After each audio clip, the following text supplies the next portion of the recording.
it's murder. Go crazy, berserker.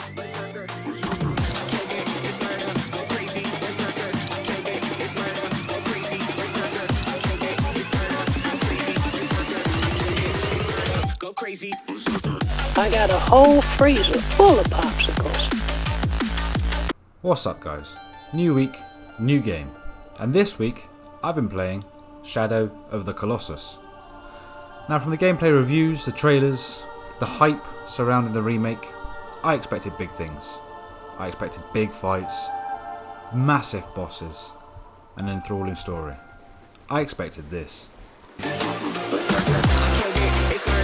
Crazy, berserker, I killed it, it's murder. Go crazy, berserker, I killed it, it's murder. Go crazy, berserker, I killed it, it's murder. Go crazy, berserker, I killed it, it's murder. Go crazy, berserker, I killed it, it's murder. Go crazy, berserker, I killed it, it's murder. Go crazy, berserker, I killed it, it's murder. Go crazy, berserker.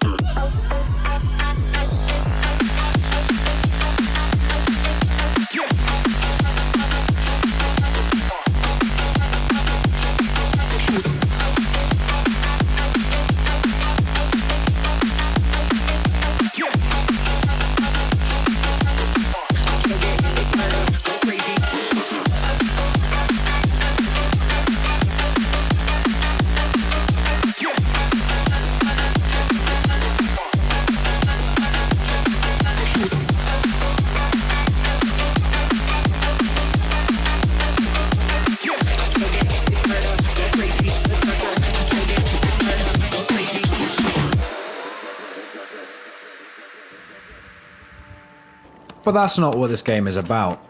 It's a relatively peaceful game where you spend most of your time travelling between colossi, which I'll get into later, and trying your best to combat the shitty jump mechanics. Take a look at this. Absolute dog shit. As for the story, you start on the back of a horse with a dead woman in your arms.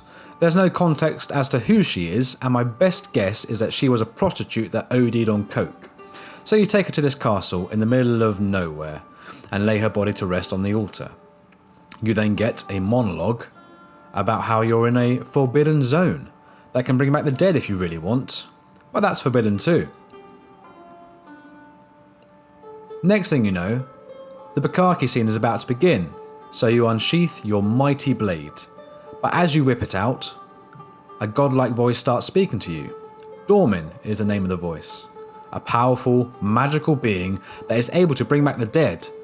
But in order to perform the resurrection, you need to kill 16 colossi first, and that's basically all you get. So you crack on. The first boss is Valus. Simple dude, standard introductory boss that dies when you stab it in its head. The second is called Quadratus. Again, you just stab it in the head. Absolutely no trouble whatsoever. The third one is Gaius, and true to his name, he's a bitch to get on top of, because jumping in this game is completely wank. But again, no problem when the jumping works. The problem with this game is whenever you beat a colossi, you're thrown back to the temple. It takes about 5 minutes to finish off a colossi, you then get penetrated by those black dicks and wake up at the ever popular Shadow Man Bukkake. Then you get on your horse and navigate around a massive map to find the next boss, but the horse is about as stiff as the tissues next to your bed. Cool. When you got to the boss, it's a simple case of finding its hairy bits and climbing up to its head. Some bosses you stab in the belly or the back, and some of them aren't ground based. This one was a flying one. You run up its wings, stab it in the back, it was alright. There's not much difference in the colossi aside from how you get on top of it, which can be frustrating. And led me eventually to this piece of shit, the final boss. Massive, terrifying, and made out of a city, but he's easy enough to defeat. Run straight right, drop down a hole in the floor, and next thing you know you're at his testicles. And then begins the ascent to the top of his head, which is a nightmare because it involves a lot of rigid jumping. So when you fall, even though you don't die, you fucking want to. But in terms of gameplay, that's it. Either deal with the worst jump mechanics I've ever seen, or ride about on your rigid horse for 30 minutes in between these boss battles. Although the scenery is beautiful, the gameplay is boring as, and it's not until you defeat the last Colossus that the story is revealed to you. Firstly, your rigid horse dies on you, which I know is tragic. I mourned his demise for a good 3 seconds. Then you see riders approaching the temple. They work their way inside to where you have laid that dead prosy we're trying to resurrect, and their leader, Lord Eamon, bangs on about how it's forbidden. As is true for the rest of the game, you miraculously appear in the middle of the room as Lord Eamon is banging on, and some arsehole shoots you in the leg. That not being enough, you get stabbed, but you don't die. Turns out Dormin, the godlike voice, was using you to resurrect himself, and your character then turns into Dormin, some devil-like being whose controls don't seem to respond to anything.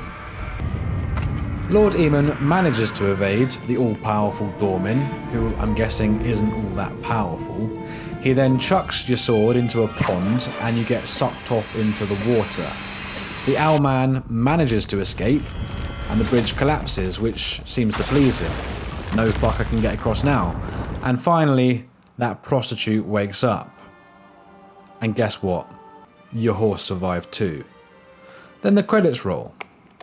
It's only during the credits that you then uncover the further story that the prostitute finds a horned baby in the water where you died, and there's a little Doctor Do little moment with some animals. The story is just piss poor. Now I know there are fanboys out there of the game who will say if you read the back of the original PS2 disc, the story is revealed and it's amazing, but no one has time for that. I mean, when only 19% of the people that bought the game actually complete it, you know it gets very boring very quickly. So my advice is this: if you have literally nothing else to do, play the game. If you have some tedious chores and whatnot to do that instead. Anyway, free game on the PS Monthly games, can't complain too much about that. It took around 6 hours of my life to complete, which I'll never see again. But yeah, I hope you guys enjoyed the video.